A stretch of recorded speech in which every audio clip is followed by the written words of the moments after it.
Hey guys, so many of you have probably seen my testimonials on pregnancy in Plexus, breastfeeding in Plexus, which I am a huge proponent of.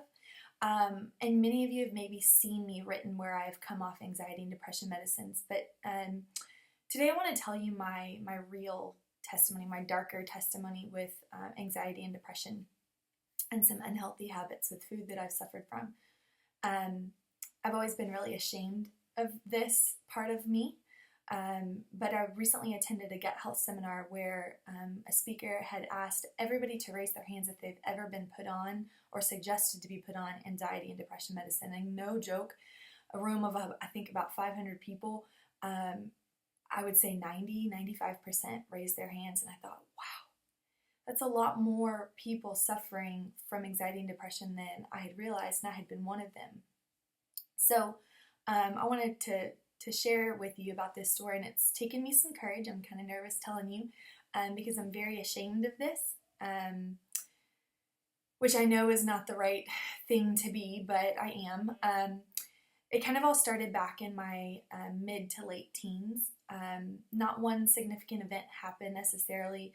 I just started noticing that I started feeling more depressed and extremely anxious about everything. Where I couldn't function. I was worried about everything. I was anxious about everything. I was jittery. I couldn't sleep at night. I would have anxiety attacks. Depression was, I would look at myself in the mirror and hate who I saw. I would hate everything about myself. I would hate that, I didn't look this way, or I didn't behave this way, or I wasn't this good, or I wasn't good enough. I wasn't that enough. I hated that I was faking to everybody around me that I was happy. I was that girl that just smiled and was happy, and maybe a few people could read it. A few of my close friends could read and see that I wasn't happy, but for the most part, I pretty much faked it, and I hated that about myself. It beat down my self-esteem, and I hated who I was. And I oftentimes thought about suicide, often.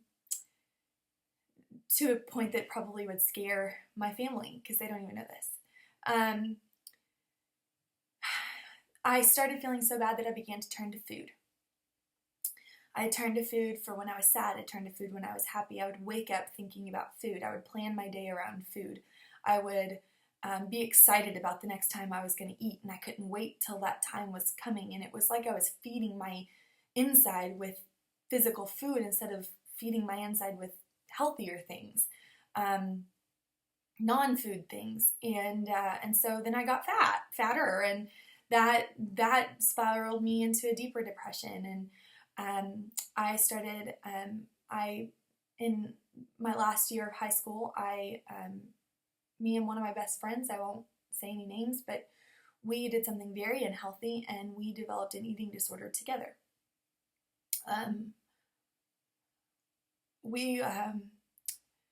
It put her in the hospital.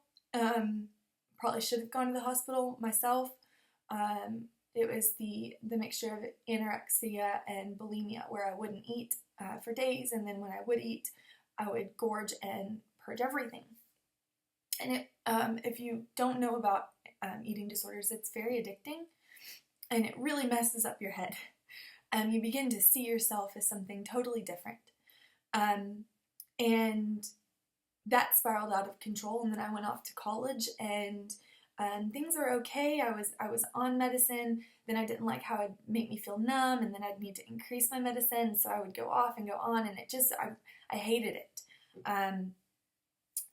Fast forward to me meeting my now husband in grad school, and this story not even my family knows, but he found me on the bathroom floor one day. I was prescribed sleeping medicine because I couldn't sleep at night, and I had taken an entire bottle of sleeping medicine, newly refilled, and he found me there. Thankfully, he was there. He saw me, and at that point, he and I had a long conversation, and we knew it was time for me to get on medicine. So I did.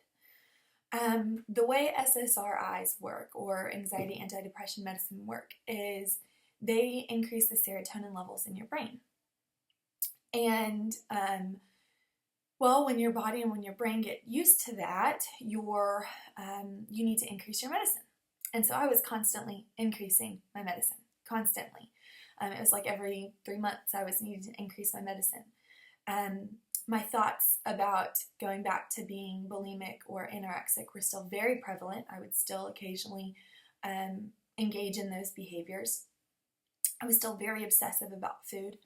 So nothing was really changing. And things seemed to get a little bit better when I was on medicine. But I was having to take, fast forward a little bit, I was having to take these medicine while I was pregnant, and I hated that. Hated it. And but I didn't know any other way not to be on this medicine. Well, Plexus came along, and me being vain, I thought it was just about weight loss, and so I started it. And I started to notice that it was so much more than weight loss. It was addressing root issues. I believe that blood sugar regulation, gut health, and inflammation are the 3 main things that really kind of paint the picture of your health.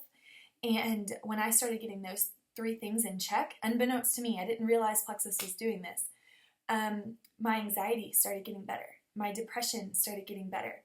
My addictive behaviors in regards to food, my thoughts were getting better.